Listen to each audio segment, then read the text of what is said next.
enchaîner ak sujet yi nga xam ne ni jagleel nañu ko jigéen ñi jëm ci wàllu entrepreneuriat dañu koy njëkkee ak présenter leen jigéenu semaine bi Awa Gaye moo demoon seeti ko muy Adja Ombelico moom tamit bokk na ci jigéenu jàmbaar yi te exemple la n'est-ce pas. Exemple la Adja Ombelico she's an entrepreneur boo xam ne ñu bari dañ ko doon jaawale as a stylist dafa am difference su stylist ak fashion entrepreneur mu def ci liggéey boo xam ne dafa rëy lool dañuy dem seetaan interview bi nga xam ne jot nañ koo wax ak moom mu inspire ñu xam li nga xam ne mooy mu daan ngoyaan loolu ngoyaan la rek ok Ombelico léegi dañuy def seetaan interview bi ñu am ak Adja Ombelico dañ suñu dellu see ñu yaatal. kontaan aussi ci invitation bi ci vraiment si ce choix maa ngi nuyu aussi ñi seetaan yeewu leen yëpp di nuyu tamit ñi nekk ci plateau bi li ëpp ci sama étude tam fi laa ko defee jàngee naa Thiès j'ai fait Saint-Augustin pare jàng Sainte-Ursule une année après ma dellu si Dakar bi ma amee bac j'ai été à l'INSEPS après ma jóge fa dem Subdeco après la maîtrise ci laa dellu en France j'ai fait l'université de Nancy 2 c'est là-bas où j'ai eu mon DSS en marketing et gestion commerciale des produits liggéey naa fa tuuti nag j'ai fait 2 ans pour wut un peu d'expérience mais après dama ñibbi si dellu si sama réew pour jouer sama partition pour mën a jàpp ci développement réew bi dama mës a bëgg mode def naa ay défilé Sotiba parce que ñoo daan def défilé ci région yi et tout ça defoon naa ko bi ma fi jógee nekk Maroc aussi dama daan def figuration ci film yi bi ma demee Italie aussi j'ai travaillé dans une grande société de mode là-bas mes parents n'ont jamais voulu que je fasse le mannequinat dañ ma daan tere di ma tere bi nga xamee nag dem naa ba li ñu bëggoon ma jàng ba am samay diplôme bi ma pare dama dellu ci li nga xam ne moo ma neex bi ma ñëwee j'avais une toute petite boutique def nañu extension pour mën a def meuble on est dans maintenant la décoration et l'ameublement te soo xoolee ñoo ànd soit ñu sol ko wala ñu teg ko di ko jëfandikoo foog naa ni àdduna ak ay obstacles ñoo ànd bés bu nekk nga bëgg a bàyyi man nag bi may ñëw xawoon naa am capital bu xaw a soutenu un peu parce que dama nekkoon à l'étranger et j'ai travaillé en Espagne avec le gouvernement basque def naa yenn liggéey te bi ma nekkee Italie aussi j'avais un travail de cadre dama pare sama 3e cycle rek ñibbisi bi ma ñibbisee j'avais commencé à travailler à la Sénélec un jour le matin dama jëndoon journal ma gis ñuy def benn annonce pour un poste en Espagne pour le gouvernement pour côté commerce international après j'ai répondu ma toog quelques jours ñu woo ma ni ma pour ma ñëw pour entretien bi ma ko defee ñu jël ma mujj bàyyi dem Espagne pour liggéey boobu quand je venais d'arriver en Italie dama egg ñu ni ma fii amul seen liggéeyu jàng yooyu affaire tubaab yooyu foog nga dem ci Dita yi Dita mooy fabrique ma ni man sama jëkkër damay liggéey mu bañ parce que ñëwoon na Espagne fekk ma ci condition yi ma nekk mun ma jamais doo ko man ko si dama koy liggéey ñi koy liggéey fii ay jigéen lañu et je suis capable je vais le faire il pensait que j'étais pas capable de le faire soo demee réewu jàmbur nga wuti fa xam-xam wala nga wuti fa xaalis lu mu mën a doon su dee am na tuuti loo ci yor da nga war a dellu fa nga jóge woon parce que tamit su fekkee ndaw yëpp daw nañu jóge ci réew mi kan mooy téye suñu réew il faut képp ku dem rek li ngay wuti soo ko jotee nga dellu si nga investir sa dëkk déedéet réccuwuma ci dara parce que dama tase ak koo xam ni ñoo bokk li ñuy wax actuellement sax ñoo nekkandoo ci mode bi on travaille ensemble man loolu dama ciy sant samay parents bu baax a baax parce que dama ni jàng obligation la nit soo tollee ci jàng amoon leneen looy def lu dul jàng moi j'adore la mode ci laa mën a évoluer tey jii soo ma doon proposer poste bi gën a mag avec des millions et des millions du ma dem parce que lii moo ma neex fii la sama épanouissement nekk sama business lu mu gën a mag ba ma mën a embaucher ay xale yoo xam ne ce sont des Sénégalais ma leen di liggéeyloo ñu moytu jël gaal bi di dem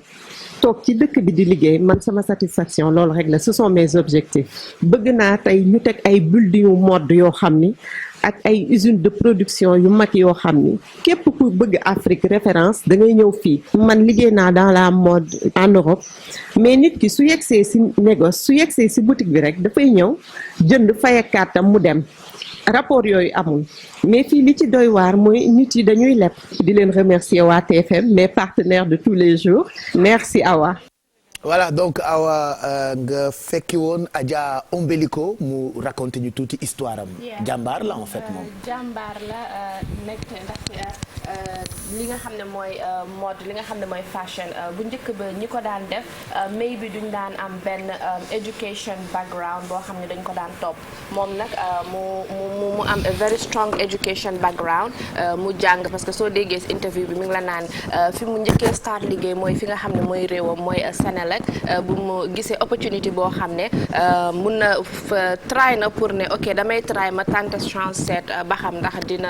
dina antu so mu def loolu noonu and it became very successful mu dem Espagne liggéey foofu noonu si gouvernement bi te bàyyi loolu dafa nekk loo xam ne dafa rare pour nga gis African bu just apply just like that rek ñi nga xam ne ñoo nekk Europe ñu accept la and ñu bring la in mu nekk loo xam ne dafa raaroon then moom bi mu demee comme foofu noonu bu mu jógee Espagne sëy moo ko yóbbu Italie mu daal di give up life am give up li nga xam ne mooy carrière am ak li nga xam ne lépp daf ko amoon foofu noonu ca Espagne mu dem fi nga xam ne mooy Italie pour fekk ki nga xam ne mooy borom këram si that period nag yaa ngi koy dégg mi ngi naan ne loolu it was very hard at that moment ndaxte nga am benn situation bi nga xam ne you are very comfortable nga bàyyi loolu noonu nga dem ci beneen réew boo xam ne let's say xamuloo fa lu bari and then nga try ba nga successful out of loolu noonu and then d'habitude dañuy wax naa ne ñi nga xam ne dañu commencé business dañ koy commencé ak xaalis bu ndaw moom storeem du loolu moom dafa liggéey am xaalisam am capital bu strong capital bu dëgër mu daal di ñëw Sénégal invest li nga xam ne mooy côté fashion bi léegi nag ñu bari dañuy foog ne moom ci ay kàddoom nee na nit ñi dañ wax naa ne styliste la alors between a stylist ak li nga xam ne mooy fashion designer ak stylist literally I think it's a bit the same waaye moom she's not a stylist she's not a fashion designer waaye she loves for fashion and then si fashion bi la integrate pour defal li nga xam ne mooy commercial di jënd ak jaay ba mu dem to a certain extent boo xam ne mi ngi employ ay doomi Sénégal loolu moo ko indi ci côté li nga xam ne mooy entrepreneurship bi Adja Ombaliko nag Baye Cheikh ñëpp xam nañ ne dafay faral di def événement boo xam ne it's a very grand événement képp kuy celebrate fii nii in Sénégal ak outside Sénégal dañuy ñëw pour def li nga xam ne mooy the red carpet muy waajal événement bi on the 19 ñëpp doon ko xaar nag waaye with the coronavirus ak li nga xam ne mooy mesures yi Coro doon wax sànq daf ko affect so much ba nga xam ne dina still am waaye it's gonna happen in a different way dafay am ak a different style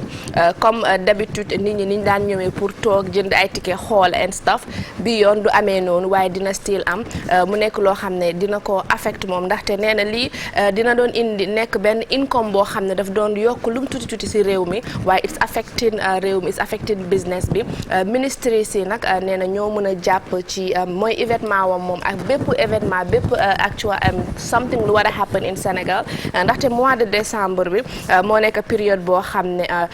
si la income bi di boost comme exemple Magal Touba suy ñëw ni ko nit ñi di waajee nu muy indee xaalis nu muy contribuer si li nga xam ne mooy the economic development of the country décembre tamit nekkoon weer boo xamante ni ñu ngi doon look forward to gis benn yokkute boo xam ne naroon na ko indi fi but unfortunately with corona mënuñu ci dara Baye Cheikh Adja Ombaliko bokk na si jigéen ñi nga xam ne suñu ne fashion in Sénégal doo tudd ñaar ñetti nit ba 5 te boolewuloo ko ci macha allah muy yëngu nag ñu bari ràññee ko ci li nga xam ne mooy bridal mooy séet comme dafay jaay ay robe ak yooyu waaye moom affaire séet dafa nekk lu important pour moom ndaxte nit ki amuloo lu dul sa jour amuloo lu dul sa bés léegi moom nee na su toogee mu gis that happiness that joy si sa kanam si sa bët it is something loo xam ne loolu bañ na ko ba salon bi mu am si biir institut am bi si biir li nga xam ne mooy boutique am ay séet rek la fay defar séet marié yes mooy sooy weet comme booy sëy nii loolu is her passion by basically nit ku baax la ndaxte nit ku baax d'habitude mooy bëgg lu rafet di bëgg nit ñi di rafet di bëgg di gis nit ñi toujours ñuy reetaan and di happy. So that is Adja Ombaliko. Adja jàmbaar la. te wane na ko à travers waxtaan bi nga séq ak moom am na yeneen jigéen yoo xam ne ñoom itam comme Adja ay jàmbaar la ñu bërki démb rek dañoo daje woon doon organiser événement bu mag Mado yaa ngi fa woon. Oui, effectivement.